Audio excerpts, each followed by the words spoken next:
Salut les amis, ce soir en cuisine, nous allons tout simplement faire des beignets de crevettes en façon tempura.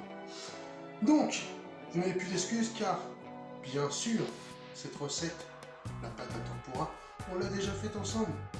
J'espère que vous vous rappelez, sinon vous pouvez revisionner la recette, c'était les tempura de légumes, il me semble bien, oui.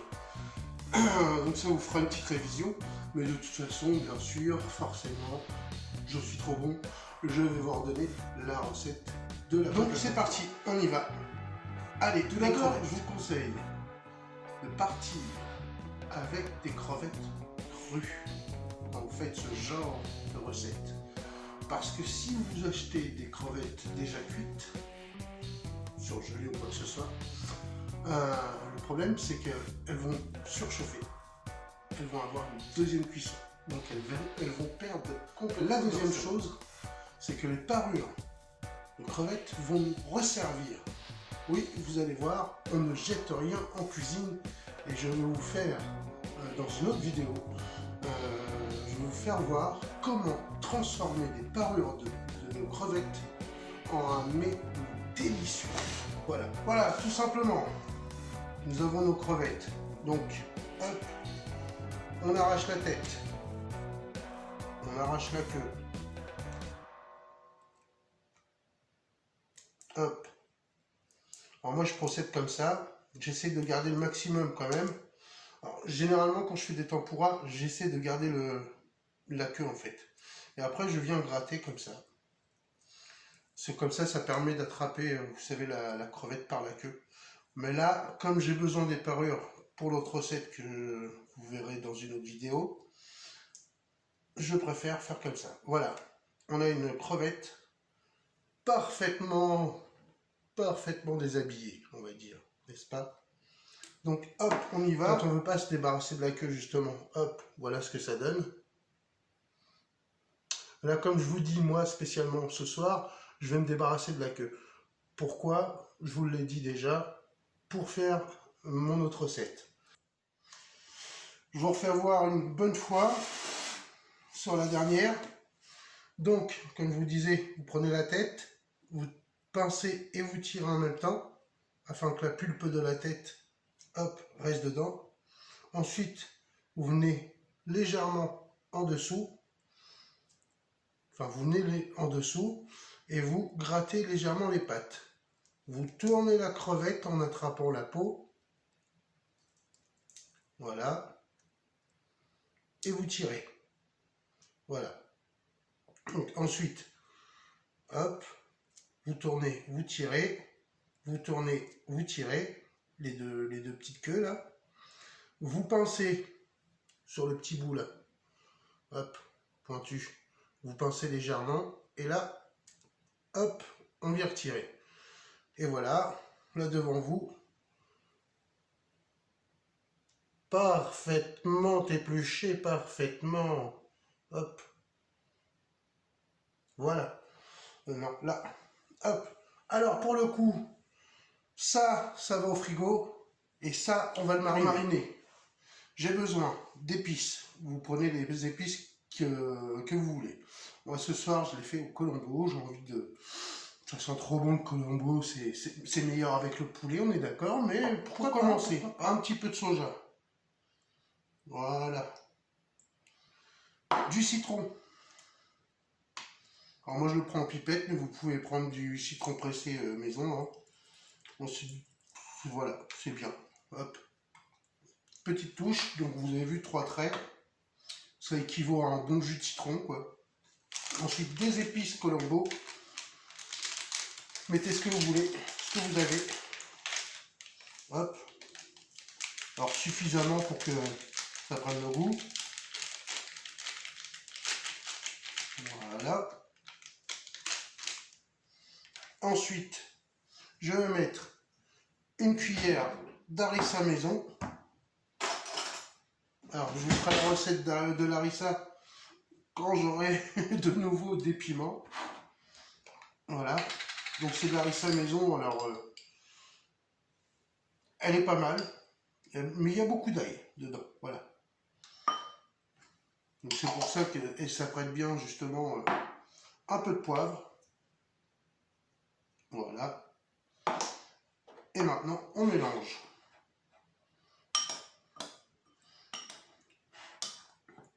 Voilà, la marinade va pré-cuire légèrement. Surtout grâce à l'acidité du citron. Hein. Il va pré-cuire légèrement les crevettes. Donc, vous allez remettre les crevettes une fois bien mélangées.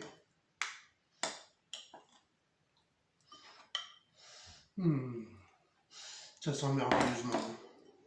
Vous allez remettre les crevettes une fois bien mélangées dans la marinade au frigo. Pendant à peu près, allez, on va dire une bonne quinzaine de minutes. Si vous avez du temps, franchement, n'hésitez pas. 1 heure, voire 2 heures au frigo, c'est impeccable. Nos crevettes sont au frigo en train de s'imprégner de notre petite marinade. Et tout simplement, on va refaire l'appareil à tempura que vous connaissez, puisque vous l'avez déjà vu dans une autre vidéo. Nos crevettes sont en train de mariner. Elles s'imprègnent de notre petite marinade, là, bien au frais. Voilà, vous les laissez tranquilles, je vous ai dit, pendant un quart d'heure, 20 minutes. Si vous avez plus de temps, tant mieux. Et là, on refait l'appareil à tempura que vous connaissez déjà. Si j'arrive à mettre le lien, je remettrai le lien, comme ça vous aurez la recette pour les légumes. Là, on va la faire un peu plus épaisse. J'utilise toujours de la farine avec une poudre à lever dedans. Voilà. Mais si vous n'en avez pas, c'est pas grave. Vous utilisez de la farine classique, T55, pardon, c'est bien. Et vous mettez un peu de donc moi, dans mon bol, j'avais déjà mis de la poudre de Colombo. On mélange un peu la farine et les épices qu'on a mis dedans. Tout simplement. Qu'on ne voit même plus d'ailleurs. Voilà. Et là, on va rajouter donc farine, poudre à lever, épices et un peu de sel. De l'eau gazeuse. Alors là, on va chercher à avoir quand même, pour les crevettes, c'est pas comme pour les légumes, ça va être, voilà, une pâte un peu plus enrobante que pour les légumes.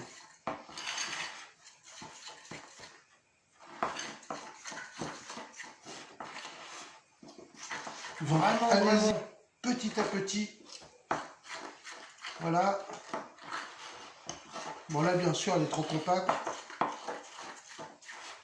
Je vais rajouter un peu d'eau. On voit que ça travaille, là, déjà. Pas plus. Point trop n'en faut. N'est-ce pas?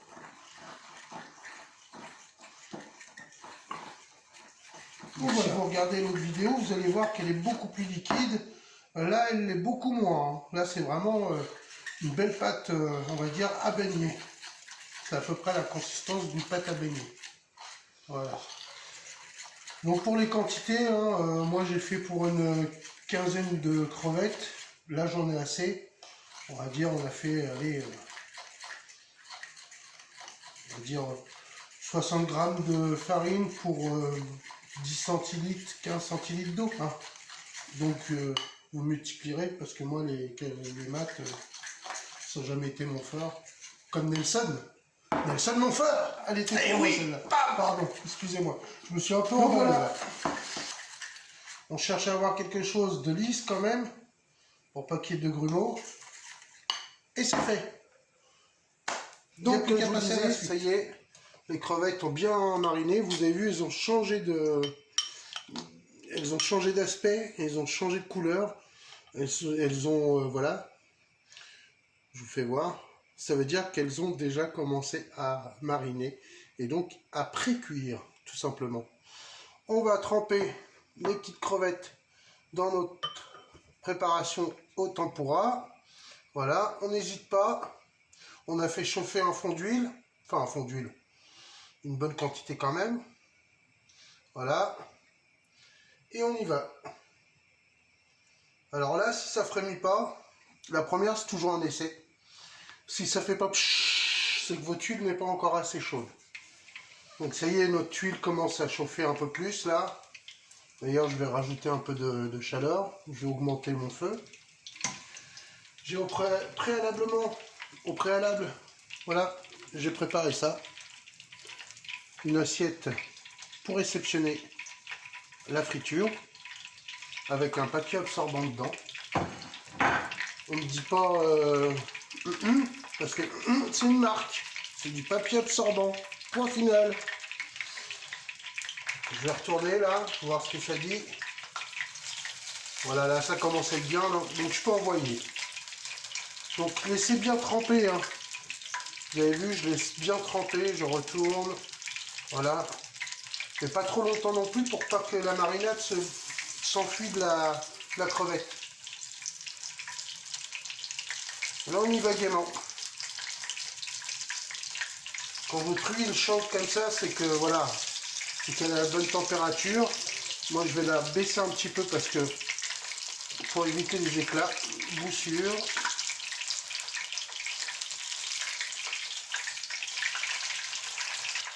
Donc n'oubliez pas, hein, c'est un appareil sans œufs, sans lait.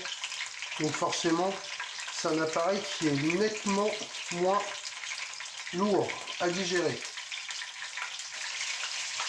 Essayez d'être délicat parce que l'appareil à tempura, il s'en va vite de ce que vous faites frire. Donc il se sépare vite.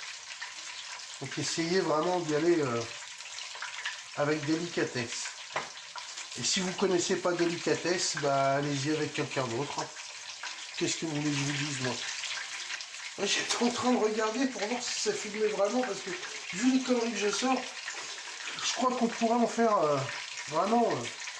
Voilà, donc là la première, pour moi elle est bien. Voilà, elle est assez dorée. Et là, d'habitude je vous dis, surtout aussitôt après la friture, salé, parce que sinon, si vous attendez, le sel va tomber. Et donc c'est du gâchis et ça sert à rien. Mais là je vous dis, ne salez surtout pas.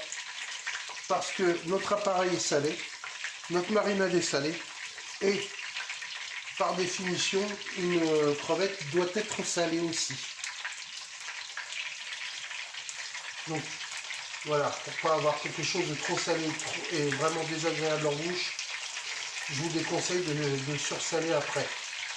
Regardez la friture, je veux dire la crevette est dorée, le beignet est crevé et rond. 3-4, allez. Non, je vais peut-être la laisser celle-là. Le beignet est doré. La crevette est crevée. C'est moi qui suis crevé, je vais aller me coucher. Donc voilà. À l'intérieur, je vais vous faire voir après, j'en couperai une. Vous allez voir qu'elle est cuite, mais vraiment parfaitement cuite. On continue. Effectivement, si on avait gardé les parures, et si on avait laissé les petites queues, comme je vous avais fait voir au début de la séquence vidéo, on aurait pu tout simplement prendre par la queue, les enrober et les glisser comme ça.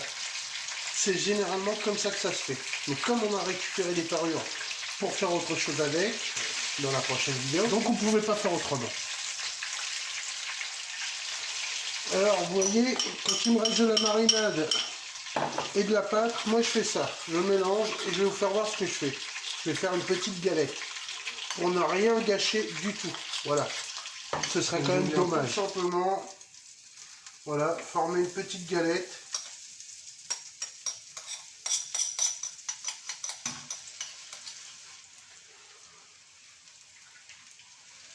Donc voilà, pour vous faire voir à peu près la cuisson à l'intérieur du beignet. Je vais prendre le premier pour pas trop me brûler. Voilà, déjà on entend bien qu'il croustille. Et regardez, vous avez une cuisson juste parfaite. Parce que l'intérieur de votre crevette brille encore. C'est-à-dire qu'il ne s'est pas asséché. Votre crevette est cuite juste à cœur. C'est comme ça qu'il faut la manger. Pas autrement. Pas surcuite. Votre morceau, voilà. Voilà, j'aurais pu même laisser un peu moins. Voilà. Mais au moins, là, on va retrouver vraiment la texture voulue d'une bonne chair à crevettes. De crevettes, pardon. Voilà mon gros beignet là que j'ai fait avec le reste. Il est en train de prendre de la couleur, de gentiment finir de cuire. Et je pense que là, bien présenté dans une assiette, vous allez faire des heureux. Alors, vous pouvez également le réchauffer une fois que, voilà, parce que forcément vous allez les faire d'avance. Et c'est toujours meilleur quand c'est tiède au moins, plus ou moins chaud. Donc vous les faites réchauffer gentiment. Allez, on va dire 8 minutes dans un four à 120. Et là, vos autres vont s'éclater. Voilà les amis, ainsi s'achève cette vidéo. Donc j'espère que vous aurez apprécié et j'espère que vous apprécierez surtout ce que vous avez fait vous. J'espère que vous essaierez. Et n'hésitez pas, hop, en com, balancer, même si c'est du dur, balancer, de toute façon je m'en fous, j'esquive. Non, j'esquive pas, je vous répondrai avec plaisir, même si c'est désagréable, des fois c'est constructif. Donc voilà, donc abonnez-vous, likez, partagez, c'est fait pour. Et puis je vous dis à bientôt pour une nouvelle recette. Allez, bisous hein.